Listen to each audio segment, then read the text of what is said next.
Artificial মেহেদি লাগালে অজু হবে কিনা বিষয়টি স্পষ্ট করে বললেই উপকৃত হব। আর্টিফিশিয়াল মেহেদি ব্যবহার করলে ইনশাআল্লাহ অজু হবে।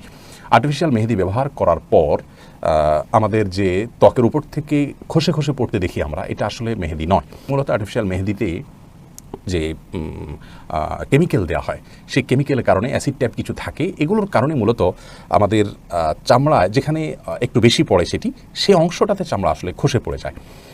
এখানে ওই চামড়ার উপরের যে চামড়া খসে পড়ে বলতে চামড়ার যে উপরে আপনার সূক্ষ্ম স্তর বা লেয়ার আছে সেটা খসে পড়ে। এখানে খসে খসে পড়ে এটা যে মেহেদির আবরণ বা মেহেদিটাই খসে পড়া বিষয়টি সেরকম না। মেহেদিটা কালার হয়ে আমাদের শরীরের সাথে মিশে যায়, আর খসে পড়া বিষয়টা হলো আমাদের চামড়ার উপরের সেই সূক্ষ্ম লেয়ারটা।